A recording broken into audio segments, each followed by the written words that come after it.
Baik, Assalamualaikum warahmatullahi wabarakatuh. Selamat pagi, siang, sore, siswa-siswi SMA Negeri 2 Bangkalan, khususnya kelas 11.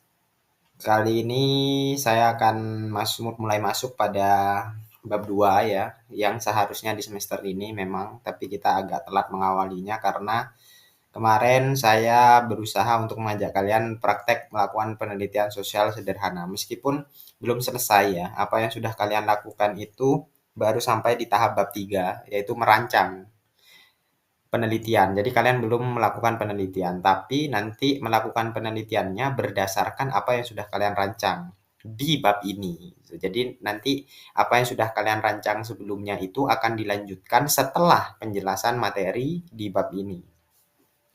Baik, sebelum saya masuk ke materi, saya ingin menjelaskan, memberi sedikit quotes gitu ya. Karena sudah libur agak panjang dan rasanya mager juga kan untuk mulai belajar masuk sekolah lagi. 5 hari ya libur.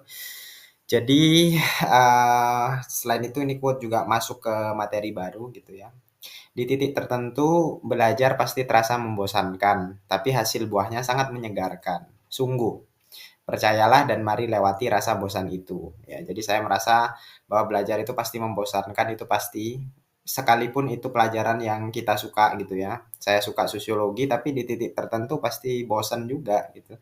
Belajar sosiologi atau dalam hal ini mengajar sosiologi pasti ada titik bosannya juga. Tapi kita harus melewati rasa bosan itu agar kita bisa menenggak kesegaran dari apa yang sudah kita perjuangkan gitu ya. Jadi terus ada quotes yang cukup populer juga dari Imam Ghazali ya kalau nggak salah ya atau Imam Syafi'i gitu yang mengatakan bahwa kalau kita tidak kuat dengan lelahnya belajar maka kita harus kuat dengan pahitnya kebodohan seumur hidup gitu ya. Jadi belajar seberat-beratnya belajar tetap berat yang tidak berpengetahuan gitu ya atau lebih berat menjadi orang yang bodoh gitu. Oke, langsung saja. Saya harap ini bisa menjadi modal dasar untuk kembali semangat dalam belajar ya. Eh, Selanjutnya saya akan mulai masuk materi. Nah, sekarang kita mulai masuk ke bab 3 ya. Bab 3 dalam pembelajaran kelas 11 yaitu tentang konflik sosial. Nah, apa itu konflik sosial gitu ya? Jadi sederhana saja gitu ya. Kita maknai secara sederhana saja konflik sosial dalam definisi umum yaitu dalam KBBI ya. Sorry, dalam arti katanya dulu ya. Jadi konflik itu apa? Konflik berasal dari bahasa Latin yaitu configere ya, yang berarti saling memukul ya, baku hantam ya. Jadi konflik itu baku hantam kata dasarnya. Saling memukul ya secara fisik gitu ya, secara langsung. Nah, itu konflik. Jadi dalam definisi yang paling kuno gitu ya, sesuatu disebut konflik kalau dia sudah saling baku hantam ya, atau baku pukul atau sudah saling memukul. Nah, itu baru dia bisa disebut konflik gitu. Nah, sebelum terjadi baku pukul maka disebut gejala gitu ya. Jadi gejala konflik gitu ya, masih cekcok mulut dan seterusnya itu masih gejala konflik gitu. Nah, ketika sudah saling memukul maka itu baru disebut sebagai konflik. Itu definisi yang paling tua gitu ya dari arti kata bahasa Latin ya, configere ya, yang artinya saling memukul. Nah, sedangkan dalam KBBI, konflik KBBI ini Kamus Besar Bahasa Indonesia ya. Konflik didefinisikan sebagai percekcokan, perselisihan atau pertentangan. Jadi semakin modern definisi konflik semakin apa ya, semakin dini gitu ya. Jadi bahkan cekcok saja sudah disebut konflik gitu ya, saling mencaci, saling memaki, bahkan saling menyindir di status WA dalam definisi KBBI juga sudah masuk konflik gitu ya. Karena ada pertentangan ya, ada ketidaksesuaian yang menghasilkan ketidaknyamanan antara individu yang satu dengan individu yang lain atau kelompok yang satu dengan kelompok yang lain sehingga terjadilah perselisihan, percekcokan yang ujungnya tentunya ujung terburuknya kalau di era sekarang adalah baku hantam gitu ya, saling bertengkar gitu. Tapi itu puncak terakhir di definisi KBBI atau definisi sosiologi era kontemporer sekarang gitu ya. Tapi kalau dulu disebut konflik kalau sudah saling memukul ya, kalau sudah saling memukul baru disebut konflik. Sebelum itu tidak bisa disebut konflik gitu. Masih gejala. Tapi sekarang saling sindir saja sudah berkonflik. Oh, aku punya konflik sama dia, aku berkonflik sama dia dan seterusnya gitu. Dan ya itu dengan demikian secara sederhana konflik merujuk pada adanya dua hal atau lebih yang berseberangan, tidak selaras, bertentangan. Dan itu dibenturkan gitu ya. Jadi kadang ada yang tidak cocok tapi tidak dibenturkan maka tidak menjadi konflik gitu ya. Tapi ketika ketidakcocokan itu dibenturkan dengan ketidakcocokan yang lain maka terjadilah konflik gitu ya. Makanya dalam hubungan pertemanan gitu ya, ketika kita tidak ada kecocokan maka secara bijak tidak membenturkan ketidakcocokan itu gitu, tapi mencari kecocokan di antara ketidakcocokan sehingga terciptalah harmoni. Nanti kita akan belajar di bab 4. Tapi konflik itu ketidakcocokannya justru saling ditonjolkan sehingga terjadilah pertentangan yang akhirnya menghasilkan konflik gitu ya. Jadi itu sederhananya ya konflik ya. Jadi ada dua perkembangan definisi. Yang pertama konflik itu saling memukul ya, baku hantam. Tapi sekarang definisi konflik itu tidak harus saling memukul, nanti juga akan ada jenis-jenisnya. Tapi dia percekcokan, berselisih, perbedaan pendapat itu bisa menghasilkan sebuah konflik gitu ya. Sudah bisa disebut sebagai konflik.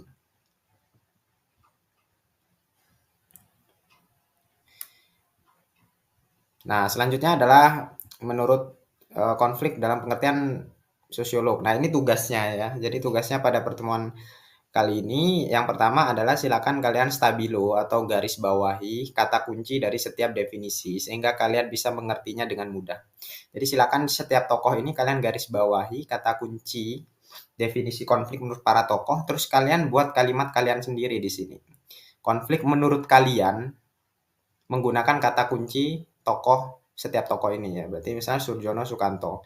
Konflik sebagai suatu proses sosial individu atau kelompok yang berusaha memenuhi tujuannya dengan jalan menentang pihak lawan yang disertai dengan ancaman atau kekerasan gitu ya. Jadi kata kuncinya apa di sini? Misalnya saya mengambil kata kunci konflik ini sebagai proses sosial memenuhi tujuan gitu ya. Jadi konflik itu adalah misalnya disimpulkan dari saya ngambil kata kunci bahwa memenuhi tujuan dengan cara menentang pihak lawan. Berarti kata kuncinya menentang pihak lawan gitu.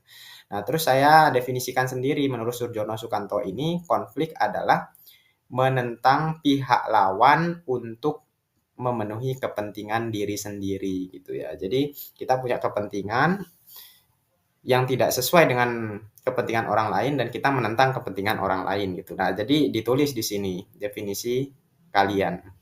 Dan seterusnya ada berapa tokoh ini? Satu, dua, tiga, empat, lima ya. Ada 5 tokoh kurang lebih. Jadi itu tugas yang pertama untuk pertemuan kali ini. Silakan langsung ditulis dan dicoret-coret di modulnya. Terus nanti difoto, terus dikirim di link seperti biasa begitu ya. Nah, jadi saya tidak perlulah menjelaskan satu definisi dari setiap tokoh. Jadi saya langsung masuk ke materi kekerasan gitu ya.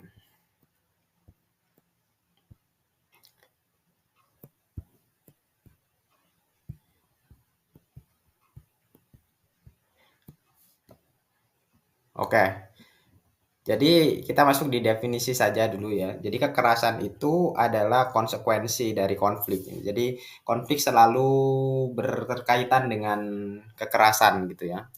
Jadi dalam KBBI, kekerasan didefinisikan sebagai perbuatan seorang atau kelompok yang menyebabkan cedera atau matinya orang lain atau suatu tindakan yang mengakibatkan kerusakan fisik ya. Saya rasa ini definisi formal saja.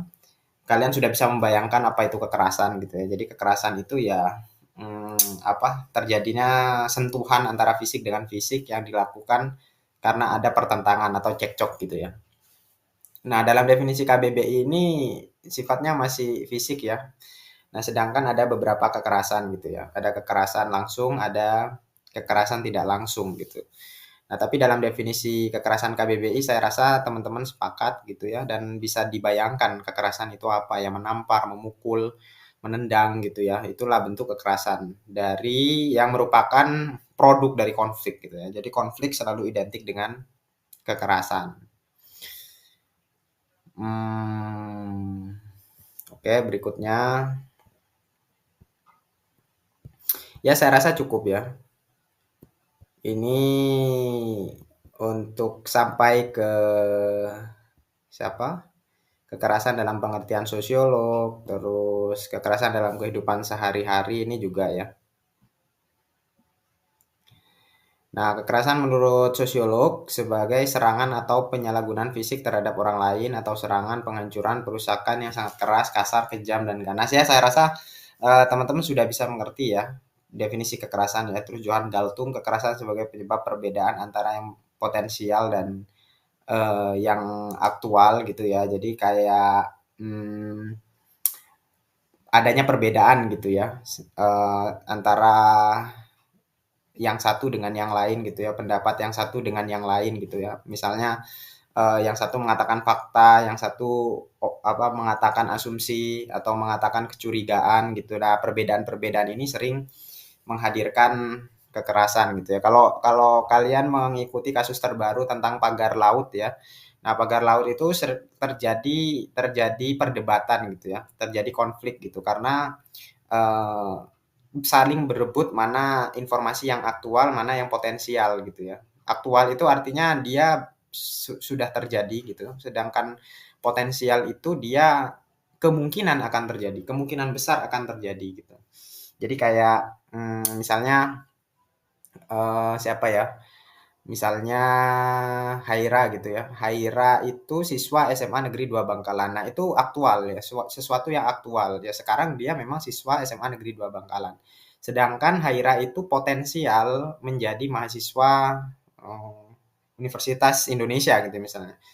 Kenapa disebut potensial? Karena dia punya prestasi yang baik, rajin, punya kemampuan bahasa Inggris yang baik, matematika yang baik, apa public speaking yang baik sehingga dia potensialnya memungkinkan bahwa dia tapi belum terjadi gitu. Nah, itu yang dimaksud dengan potensial dan aktual. Nah, sedangkan aktual itu dia sudah terjadi. Nah, perbedaan antara yang aktual dan potensial ini sering menghasilkan eh, kekerasan gitu ya. Jadi itulah kurang lebih ya. Terus kekerasan dalam kehidupan sehari-hari itu dibedakan menjadi dua ya, kekerasan langsung direct violence, sama kekerasan tidak langsung indirect ya.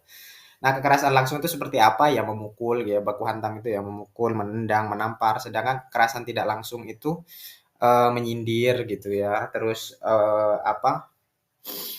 terus mencaci gitu ya, mencaci, memaki gitu ya. Itu kekerasan yang tidak langsung gitu ya.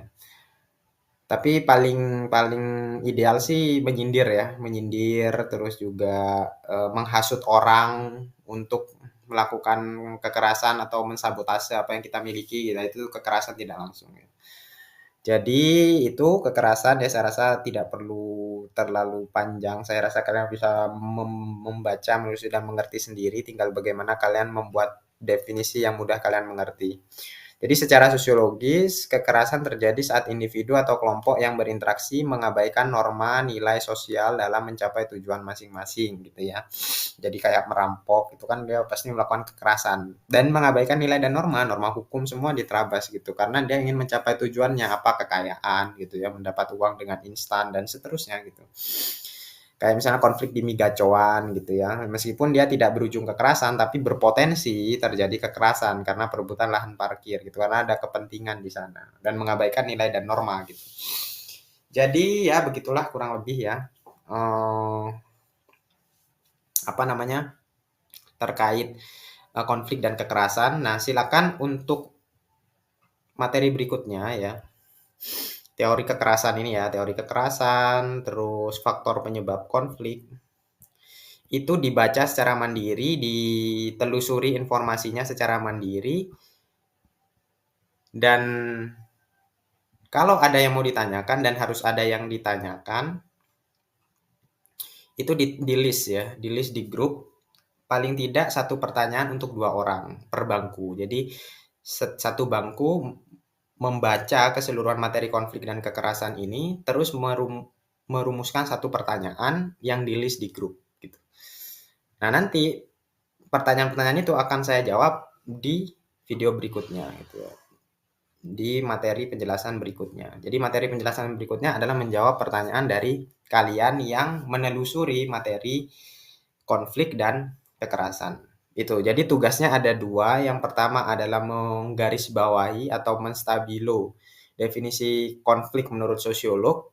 terus kalian membuat definisi kalian sendiri berdasarkan kata kunci itu di setiap tokoh. Tugas yang kedua adalah kalian membaca semuanya, memberikan definisi apa yang tidak ada definisi di materi konflik dan kekerasan, lalu mengajukan satu pertanyaan untuk dua orang. Jadi membuat kelompok dua orang dan membuat satu pertanyaan setiap dua orang. Nanti kalau dalam satu kelas ada 36 orang, maka ada 13 pertanyaan. Dan pertanyaan itu akan saya jawab di pertemuan berikutnya. Itu saja dari saya. Selamat mengerjakan, selamat belajar. Saya akhiri. Wassalamualaikum warahmatullahi wabarakatuh.